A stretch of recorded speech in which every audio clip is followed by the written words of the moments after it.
ছেলেটা অনেক ভালো। কি ভালো? কথা শুদ্ধ বলে। আর কথা বলেন না, কুমায়া কুমায়া কথা বলে। কেমন আছেন আঙ্কেল? আবার আসবেন কিন্তু, ভুল যেন না হয়।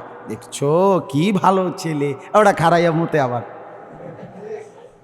আবার মুতে কি খারাইয়া। মেয়ের সাথে বিকালবেলা আড্ডা দেয় পার্কে। ওরা বলে খুব ভালো ছেলে, দেখেছো কথা বলে কেমন কুমাইয়া কুমাইয়া, কথা না বলে কুমাইয়া। আপনি ছেলেটা উত্তম, এটা আপনি কেমনে বুঝলেন? কথা বলেন না কেন? যে ভিন নারীর সাথে কথা বলে, যে আরেকজনের মেয়েকে ভাগায় নিয়ে চলে গেছে। হ্যাঁ, কথা বলেন না কেন? এই জন্য মনে রাখতে হবে, আল্লাহর দয়া ছাড়া, আল্লাহর রহমত ছাড়া কেউ পবিত্র হইতে পারে। ফাসাউফা ইয়ালকাউনা গাইয়া, কোরআনে আছে, যে মনের চাহিদা মতো চলে, আল্লাহ বলেন তার অবস্থা এমন হয়, এইবার তার একটার পর একটা ভ্রষ্টতা, নাফরমানি তার মিলতেই থাকে। শুরু তো করছিল স্পিড খাইয়া, শুরু তো করছিল টাইগারের বোতল খাইতো, কিন্তু এখন কি করে? নেশা করে, এখন ইনজেকশন লয়। কথা বুঝছেন না? শুরু তো করছিল কোনো মেয়ের হালকা কোনোদিন ছবি দেখছে, কিন্তু এখন জিনার বেবিচারের আড্ডায় রাত কাটায়।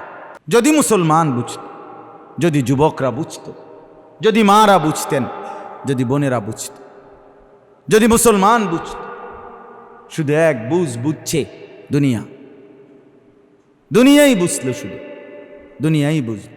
এই ক্ষণিকের হাসি ঠাট্টা, ক্ষণিকের ভাত মাছ চাল ডাল, ক্ষণিকের স্ত্রী, ক্ষণিকের সুখ আনন্দ ফুর্তি নাচ গান, এটুকুর মধ্যেই সুখ খুঁজে পেল। আফসুসের ব্যাপার, আফসুসের ব্যাপার।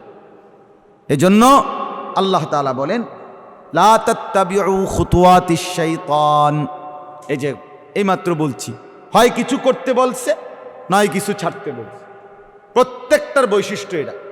ইয়া আইয়ুহাল্লাযীনা আমানু বলে আল্লাহ হয়তো কিছু করতে বলছে, নয়তো কিছু কি করতে বলছে? ছাড়তে বলছে। এখানে ছাড়তে বলছে। লা তাত্তাবিউ, তোমরা অনুসরণ করো না, খুতুওয়াতিশ শাইতান, শয়তানের কোনো পথ, শয়তানের একটি রাস্তাও অনুসরণ করো না। খুতুওয়াত মানে বহুবচন, অর্থাৎ শয়তানের যতগুলো রাস্তা আছে, কোনো রাস্তা অনুসরণ করো। তাফসীরের মধ্যে আছে প্রত্যেকটা গুনাহ শয়তানের রাস্তা। প্রতিটা গুনাহ কার রাস্তা বলেন?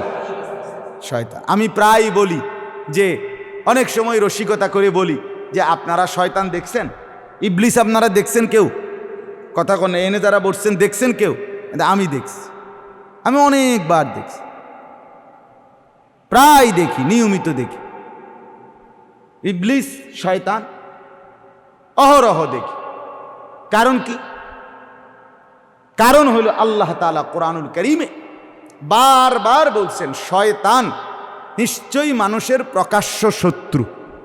কি শত্রু? আদুউম মুবিন। কি শত্রু বলেন? তো তাহলে প্রকাশ্য হলে দেখবেন না কেন? কথা বুঝেন নাই আমার? প্রকাশ্য শত্রু, এ তাহলে দেখতেন না কা? আল্লাহ তো বলছে বারবার, একটা জায়গায় বলে নাই শয়তান তোমাদের গোপন শত্রু, বলছে প্রকাশ্য শত্রু। প্রকাশ্য প্রকাশ্য, তাহলে দেখবেন না কেন? মানে কি তাইলে? মানে হলো প্রত্যেকটা গুনার পয়েন্ট, যেখানেই গুনাহ, যেখানেই নাফরমানি, এটা যেখানে হচ্ছে, যেই মানুষগুলো দ্বারা হচ্ছে, সরাসরি এরাই শয়তান, এরাই শয়তান, এটাই শয়তান, এটাই শয়তান। শয়তান দেখবেন না কেন? হ্যাঁ, এটাই ইবলিস। নামাজের ওয়াক্তে নামাজ চলতেছে, অথচ নামাজে আসে নাই, নাফরমান। আরে বেটা, এটাই ইবলিস। ইবলিস আবার আরখানে টোয়ান কিনতেন, বেপর্দা নারী, এটাই ইবলিস, এটাই ইবলিস। এই প্রকাশ্য শত্রু মিনাল জিন্নাতি ওয়ান নাস। আল্লাহ তাআলা কোরআনে বলছেন কিনা বলেন? মানুষের মধ্যে যে শয়তান আছে এটা বলছে কিনা আল্লাহ? এই তো পাপী, যে পাপী যে গুনাহ ছড়ায়, যে নাফরমানি ছড়িয়ে দেয়, যে নারী বেপর্দা নাচে গায়, সে কি পরিমাণ গুনাহ ছড়ায়, সে কি পরিমাণ দুর্গন্ধ ছড়ায়, সে সমাজকে কি পরিমাণ কলুষিত করে বলেন। এজন্য আল্লাহ তাআলা বলেন, লা তাত্তাবিউ খুতুওয়াতিশ শাইতান, আমার বান্দা মুমিন, তুমি ঈমানদার, তুমি আর 10 জনের মতো না, তুমি আর 10 জন। ছোটবেলায় আমরাও বাবার মুখে, মার মুখে, বড় বোনের মুখে, বড় ভাইয়ের মুখে শত শতবার শুনছি। আমগরও বলছে মা বাবা উপদেশ দিতে গিয়ে যে বাবা তুমি ইমাম সাহেবের ফুত, তোমার আব্বা, আমার আব্বা ঠাকুরপাড়া বড় মসজিদে কুমিল্লা শহরে 43 বছর এক মসজিদে ইমামতি করছে আব্বা। তো মা বলতো, ভাইয়েরা বলতো, ছোটবেলায় মনে আছে, বাবা তুমি ইমাম সাহেবের ফুত, চাইও ঠিক মতো চলল, তুমি আর 10 জনের মতো না। তো আল্লাহ তাআলা বলে, বান্দা তুমি কিন্তু আমার মুমিন বান্দা, তুমি না কালেমা পড়ছো, তুমি না লা ইলাহা ইল্লাল্লাহ পড়তেছো, তুমি না বলছো তুমি মুসলমান, তুমি স্বীকার করছো তুমি মুসলমান, তুমি না বললে আমি বলছিলাম না। তুমি যদি বলো না আমি মুসলমান না, তো তোমারে কোন ছাগলে বলবে নামাজের কথা বলেন না। কেউ যদি বলে আমি মুসলমান না, আরে আমি কালেমা মানি না, আমি মুসলমান না, তো তোমারে বলবে কে নামাজের কথা? কে তোমারে বলবে? আল্লাহ বলে তুমি বলছো আমি কালেমা মানি, তুমি বলছো আমি লা ইলাহা ইল্লাল্লাহ এটা মানি, স্বীকার করি, মুখে বলো, তুমি নামাজ কেন পড়বা না? তুমি কেন অশ্লীলতা গুনাহ নাফরমানির পথে যাবা? নর্তকী তুমি দেখবা কেন? উলঙ্গ ছবি তুমি দেখবা কেন? বেপর্দা তুমি হবা কেন? আহা, আফসোসের মা, মুসলমানের মাও বোঝে না, বোনও বোঝে না, ছেলেও বোঝে না, কেউ বোঝে না। সবাই এই নফসের খাহেসাত, মনের প্রবৃত্তির গোলামি করতেছে, মনের যা চাওয়া আর বস্তুর পূজা। অর্থাৎ বর্তমান আধুনিক পৃথিবী হলো বস্তুবাদী পৃথিবী, যেখানে বস্তুই সব। এই কার, মিল, ফ্যাক্টরি, বাড়ি, দালান, বিল্ডিং, কাপড় চোপড়, গহনা, অলংকার, এটাই সব। এর মধ্যেই কত সৌন্দর্য। আপনি যদি একটা সোফা বানাইবেন, আপনি ফার্নিচারের দোকানদাররে বলেন যে ডিজাইন দিতে, হেতে আপনার 60টা বই দিব, কমপক্ষে 60টা বইয়ের মধ্যে যদি 50টা করে পৃষ্ঠা থাকে, তাহলে 4×50 কয়শো পৃষ্ঠা? এক পৃষ্ঠার মধ্যে সোফার ডিজাইন আছে কমপক্ষে 4টা-5টা করে। আপনারে সোফার ডিজাইন দেখাবো না হলো 300। আপনি চয়েস করে, আপনার বাবাও যদি চয়েস করে, 14 গোষ্ঠী চয়েস করার পরেও থাকা যাবে, ডিজাইনের অভাব নেই। তাইলে বস্তু, কথা বুঝছেন কি না বলে? আপনি যেইটা বলবেন, আপনি একটা খাট বানাইবেন, আপনি একটা সামান্য কিছু বানাবেন, আপনারে 1000টা ডিজাইন দিন। একটা কাপড় তো 60টা কালার। এটার মধ্যে আবার একটু সামান্য যদি আপনি 500 টাকা বাড়ান, হেরায় কইব আফা যদি আর 500 টাকা বাড়েন তাহলে আর একটু ভালো আছে, আর যদি 200 টাকা কমেন তো আর একটু কমেন না আছে। মানে কত রকমে আপনারে দিবে। আপনি 50 টাকা নিয়ে গেছেন লাইট কিনতেন, আছে। 5000 টাকা নিয়ে গেছেন, হেডও আছে। বস্তু, আজ পৃথিবী বস্তুর পূজা, বস্তুকে কত সুন্দর করা যায় এটা নিয়ে ব্যস্ত। মানুষ সুন্দর করবে কি? মানুষ সুন্দর করবে কি বলেন? মানুষ গড়বে কি? চুলের কাটিং এক সেলুনের দোকানেই লাগান না আছে কমপক্ষে 50 আইটেমের। আহা, চুলের প্রতি যদি এত যত্ন, এত ডিজাইন থাকে, তো মানুষ সাজাবে কি? বস্তু মানে সব কিছু আপনার আজ জেহেন কাফের, বেঈমান, মুশরিক, কারণ তাদের হিসাব ঠিক আছে। আমি আজকে একটা বইতে পড়ছি আরব দেশের একজন লেখকের, উনি বলছেন যে হে মুসলমানের যুবকরা, তোমরা এটা বুঝে নিও যে কাফের বেঈমান যারা, তাদের বুঝ ঠিক আছে, তারা বুঝে লাভ লোকসান, ভালো মন্দ, শুধুই দুনিয়া। কাজে দুনিয়াটাকে কতটা সুন্দর করা যায় তারা এটা নিয়ে সর্বোচ্চ ফিকির করতেছে, তারা তাদের উদ্দেশ্যে ঠিকই আছে, কিন্তু তুমি তো জানো মুসলমান যে আমার আখিরাত আছে, আমার পরকাল আছে, আমার আল্লাহ আছে, আমার হাসরের মাঠ আছে, কিন্তু তুমি বোকা এটা বুঝলা না যে আমার ওইখানেও সাজানো দরকার। আমরা কেন তাদের মতো হব? আমাদের তো ওইটা সহ, আমরা এটা ভুলে গেছি। তো আল্লাহ তাআলা বলেন কোনোভাবেই বান্দা মুমিন শয়তানের কোনো রাস্তা তুমি অনুসরণ করো না। ওমান ইয়াত্তাবি খুতুওয়াতিশ শাইতান ফাইন্নাহু ইয়া'মুরু বিল ফাহশাই ওয়াল মুনকার। আল্লাহ তাআলা বলেন শয়তানকে যে অনুসরণ করবে, এই দেখেন এটা একটা গুরুত্বপূর্ণ, যে গুনার রাস্তা ধরবে, আল্লাহ বলেন এইবার শয়তান যদি তোমারে একবার হাতে নিতে পারে, এবার 24 ঘন্টা তোমারে কেবলই অশ্লীলতা, বেহায়াপনা, উলঙ্গপনা এবং গুনাহ, মন্দ, পাপ, নিকৃষ্ট কাজের দিকেই তোমাকে বলতে থাকবে। ফাসাউফা ইয়ালকাউনা গাইয়া, কোরআনে আছে যে মনের চাহিদা মতো চলে, আল্লাহ বলেন তার অবস্থা এমন হয় এইবার তার একটার পর একটা ভ্রষ্টতা, নাফরমানি তার মিলতেই থাকে।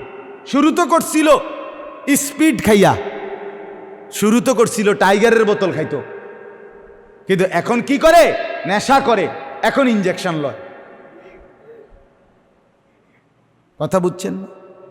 শুরু তো করছিল কোনো মেয়ের হালকা কোনোদিন ছবি দেখছে, কিন্তু এখন জিনার ব্যভিচারের আড্ডায় রাত কাটায়।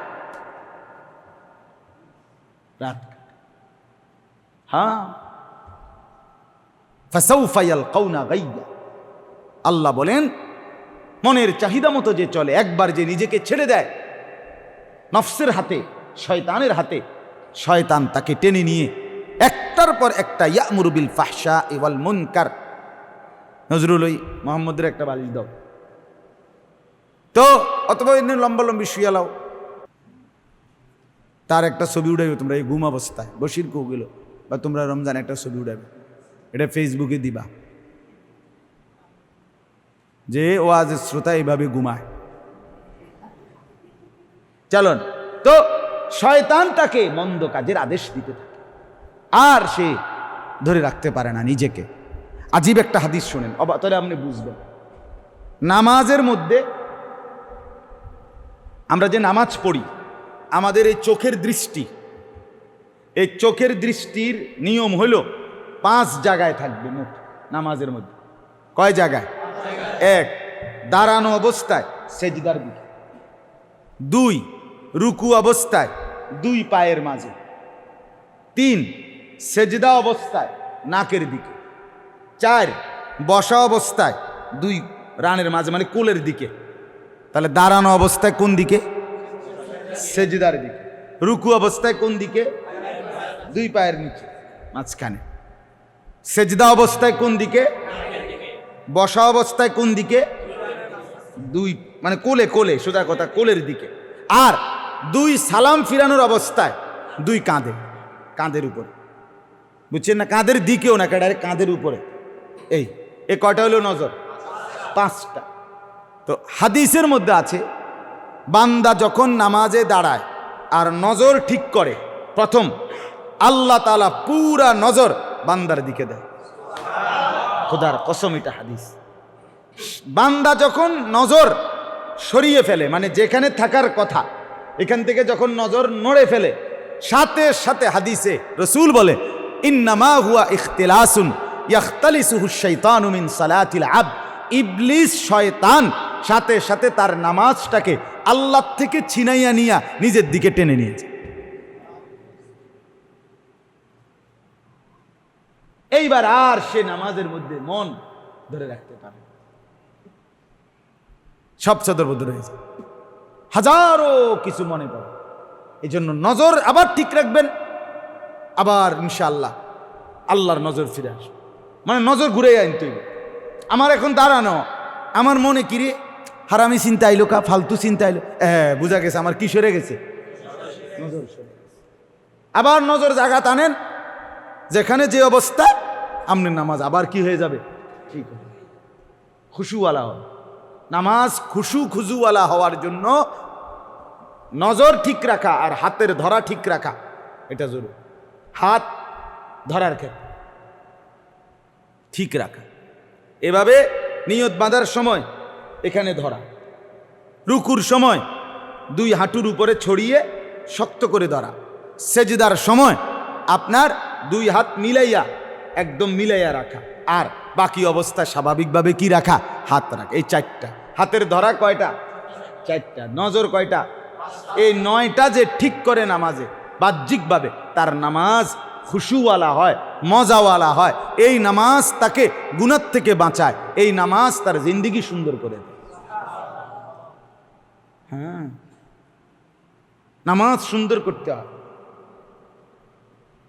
আমার খুলনার হজরতের বৈশিষ্ট্য এটা।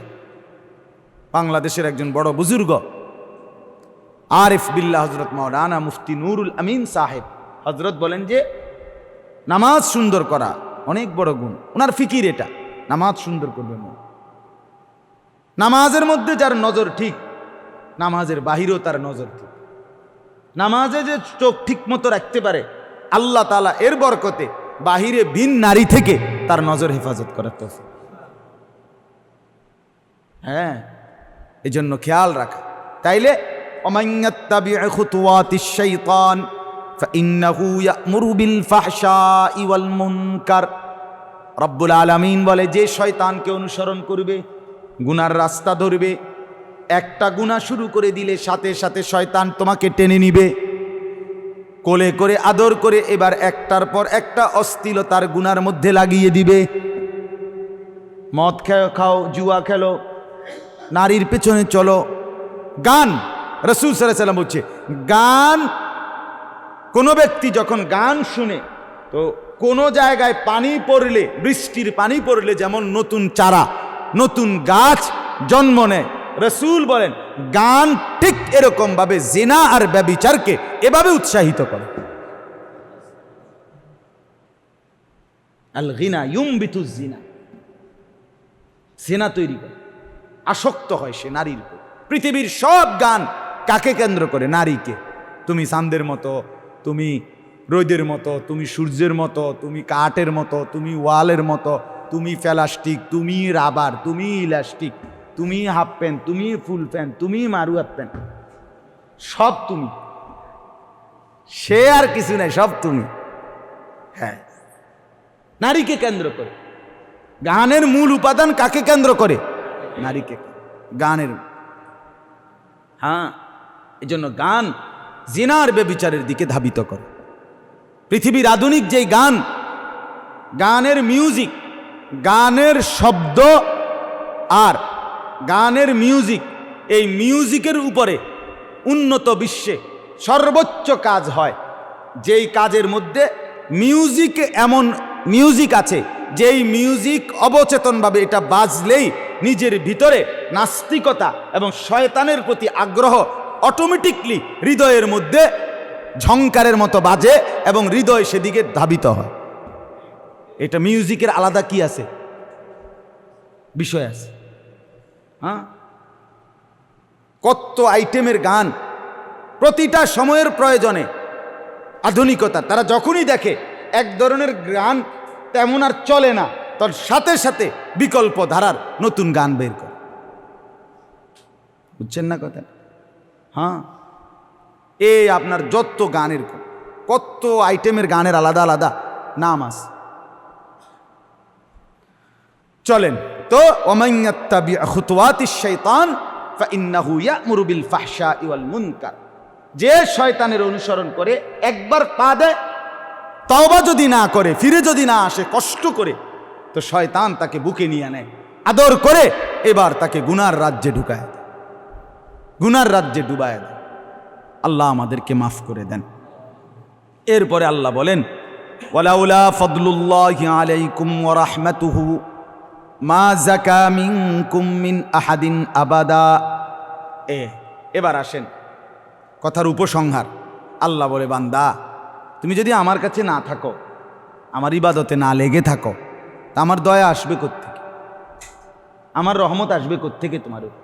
আর আমার দয়া, আল্লাহর দয়া আল্লাহর রহমত ছাড়া। আল্লাহ নিজে বলেন, যদি আল্লাহর দয়া আর আল্লাহর রহমত না হয়, মা যাকা মিনকুম মিন আহাদিন আবাদা, তোমাদের কেউ নিজের যোগ্যতায়, বংশের যোগ্যতায়, তোমার স্কুল, তোমার প্রতিষ্ঠান, তোমার দেশ, তোমার সমাজের যোগ্যতায় নিজেকে পবিত্র বানাইতে পারবে না। পবিত্র হইতে হইলে আমি আল্লাহর দয়া এবং আমার রহমত লাগবে। তাহলে পবিত্র মানুষ, চরিত্রবান মানুষ, আখলাকওয়ালা মানুষ, এটা আল্লাহ তাআলার দান। কার দান বলেন না? ছেলেটা অনেক ভালো। কি ভালো? কথা শুদ্ধ বলে, আর কথা বলেন না, কুমায়া কুমায়া কথা বলে। কেমন আছেন আঙ্কেল? আবার আসবেন কিন্তু, ভুল যেন না হয়। দেখছো কি ভালো ছেলে। ওটা খারাইয়া মতে, আবার ওটা মতে কি খারাইয়া। মেয়ের সাথে বিকালবেলা আড্ডা দেয় পার্কে।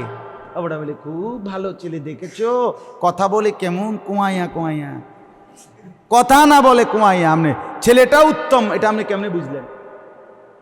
কথা বলেন না কেন?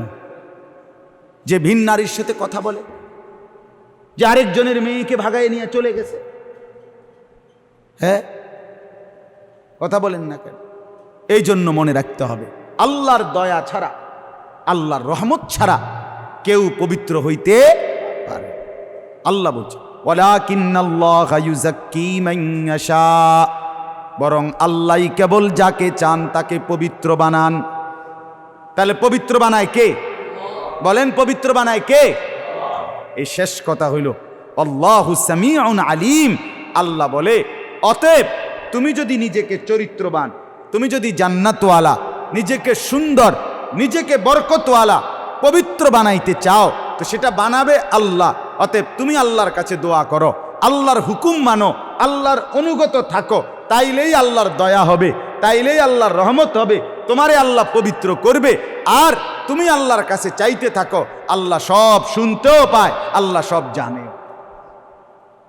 কথা বলে, আপনার ভেতর কেমন আল্লাহ জানে না? আমি কি জানি? কথা বলে, আমি জানবো কোথেকে? আমি কি জানি? আমি ওই এলাকায় থাকি। আপনার ভেতর আমি জানি, আল্লাহ তাআলা জানে কিনা? বলেন না, জানে কিনা? আল্লাহর থেকে আড়াল আমার জীবনের কোনটা, কোন সেকেন্ড, কোন পলক, কোন মুহূর্ত? এজন্য দয়া করে আজকে তারবিয়াতুল উম্মা, এই মাদ্রাসাটার নাম, আমি কিন্তু এই মাদ্রাসার নাম এইটা দেখেই আয়াত করছি। তারবিয়ত মানে হলো রব্বা ইউরাব্বি, তারবিয়ত মানে হলো গড়ে তোলা, প্রতিপালন করা, কাউকে একেবারে গড়ে তোলা, সাজিয়ে তোলা, সাজিয়ে তোলা। তালিম, তারবিয়ত আমাদের কওমি মাদ্রাসার একটা বৈশিষ্ট্য। আমাদের আসলাফ আকাবের যে দুই জিনিস একসাথে করা, তালিম এবং তারবিয়ত, আরো সহজে, এটা সব জায়গারই। আপনারা বাংলা ভাষায় এই শব্দের ব্যবহার আছে, যেমন এটা আমরা সবাই বুঝবেন, শিক্ষা দীক্ষা। শিক্ষা দীক্ষা কি কলম টলমের মতো? বুঝেন নাই কথা? যেমন কাগজ টাগজ, তো এটা আমরা বলি যে কাগজের যদিও অর্থ আছে, টাগজের কোনো কি নাই, তো এটার মতোই কি দীক্ষা? না, এটা আলাদা অর্থবহ শব্দ। কলম টলম, তো কলম লগে যেরকম টলম, তো শিক্ষার লগে দীক্ষা এরকম না, না এরকম না, ওইটার অর্থ নাই। কিন্তু দীক্ষার কি আছে? শিক্ষা দীক্ষা। এটাই ছিল আমাদের ভাষা, এটাই ছিল আমাদের বাংলা, এটা আমাদের বাংলা ভাষা তো প্রচলন আছে। কিন্তু আজ আমরা অভিভাবক, আজ আমরা সবাই দীক্ষা ছেড়ে দিছি। শব্দ মুখস্থ করো, পরীক্ষায় পাশ করো, রেজাল্ট ভালো করো, আখলাক চরিত্র, চলাফেরা, আচরণ, উচ্চারণ, এটা তোমার মন মতো, তোমার মন মতো না। ইসলাম বলে শিক্ষাও লাগবে, দীক্ষাও লাগবে, তালিমও লাগবে, তারবিয়তও লাগবে। নবীজি বলছে, আল্লাহ আমাকে এলেমও শিখাইছেন, আল্লাহ আমাকে আদবও শিখাইছেন। রাসূলের হাদিস। কথা বলবে কেমনে, এটা পর্যন্ত শিখাইছে। কাকে আগে প্রাধান্য দিবে, এটা পর্যন্ত শিখাইছে। শুধু কি এলেম শিখাইছেন? নবীজি অন্ধ সাহাবীকে বলতে দেরি করছে, মক্কার নেতাদেরকে বলতে একটু প্রাধান্য দিয়েছে। আল্লাহ আয়াত নাযিল করে তাৎক্ষণিক থামাই দিছে, রাখেন। কি ঘটনা, কি কি ব্যাপারটা কি বন্ধু? ব্যাপারটা অন্ধ দেখা সহে লাগলো না নাকি? ফিরেন, তার দিকে ফিরেন, তাকে আগে বলেন, এরপরে কোরআনের আয়াত। হ্যাঁ, আদব শিখাইছে, আদব শিখাইছে রসুলকে সাল্লাল্লাহু আলাইহি ওয়াসাল্লাম। মক্কার কাফেররা একদিন আইসা বলছে, নবীজি সাহাবীদেরকে নিয়ে বসা, গরিব সাহাবী, দুর্বল সাহাবী, মক্কার কাফেররা আইসা বলছে, মুহাম্মদ তুমি সর্দাররা এই লোকগুলো সরাও, এটির লোকে আমরা বইতাম না, অথবা তুমি উঠটাইও আলাদা, আমরা লোকে আলাদা কথা কও, আমরা এই সমস্ত আঙ্গাল কাঙ্গালের লোকে বইতাম না। আল্লাহ তাআলা আয়াত নাজিল করে বলছে, বন্ধু সাবধান, এক সুতা আমাকে যারা ডাকে, ইবাদত করে, তাদের থেকে নিজেকে সরাবেন না। তোর মতো নেতার খেতা গিলে বেটা, যা বেটা। ইমানদার সে রাস্তার ফকির হোক, ইমানদার খেটে খাওয়া দিন মজুর হোক, মুমিনের দাম বেশি। কার দাম বেশি? মুমিনের দাম। এই আদব আখলাক শিখাইছে, কেমনে বলবে, কেমনে করবে, সব শিখাইছে। তাহলে তালিম এবং তরবিয়ত এটা দরকার। আজকে আমরা ছোট্টবেলার থেকে অভিভাবক পর্যায়ে বাচ্চার হাতে মোবাইল দিয়ে দিছে, মোবাইল থেকে শিখো। বাচ্চার হাতে রিমোট দিয়ে দিছে, আব্বু তুমি টেলিভিশন দেখে দেখো, আম্মু এদিকে রান্না করি, তুমি দেখো, তুমি কার্টুন দেখো, আম্মু একটু বাইরে যাব তো ড্রেসিং টেবিলে একটু সাজতেছি, তুমি তুমি এই ফাঁকে একটু কি করো, টেলিভিশন দেখো। আসছে বাচ্চাকে বাচ্চার হাতে ছেড়ে দিছে। গরুরে যদি গরুর হাতে ছেড়ে দেন, ছাগলকে যদি ছাগলের হাতে ছেড়ে দেন, সে কেমনে নিজেকে সাজাবে? সে নিজেকে নিয়ন্ত্রণ করবে? তাহলে বাচ্চাকে যদি বাচ্চার হাতে ছেড়ে দেয়, সে নিজেকে গড়বে কিভাবে? এই জন্য তরবিয়ত জরুরি, তালিম। এই জন্য আল্লাহ বলছেন, আমার দয়া যদি না হয় নিজেকে নিজে পবিত্র বানাইতে পারবে। পবিত্র হওয়ার জন্য আল্লাহর দয়া জরুরি, আল্লাহর রহমত জরুরি। আজকের এই মাদ্রাসা আল্লাহ তাআলা যেন কবুল করে, আমাদের প্রত্যেকের ফিকির, স্ত্রী, ছেলে মেয়ে আল্লাহ তাআলা যেন দিনদার হিসাবে কবুল করে, আমিন। মেহেরবানি করে এই যত ভাই ইউটিউবার, আপনাদের জন্য আমার একটা বিশেষ কথা হইল, আমার মাদ্রাসার শনিবার দিন ইসলাহি মাহফিল, এই 14 তারিখ প্রত্যেক মাসের দ্বিতীয় শনিবার আমার মাদ্রাসায় ইসলাহি মজলিস হয়। আর এই মাসের মজলিস আগামী শনিবার। আপনাদেরকেও দাওয়াত করলাম, আপনারাও আপনাদের এই অ্যাডের সাথে আমার এটাও দিবেন মাদ্রাসার, যেন আল্লাহর বান্দারা শুনে যে আগামী শনিবার দিন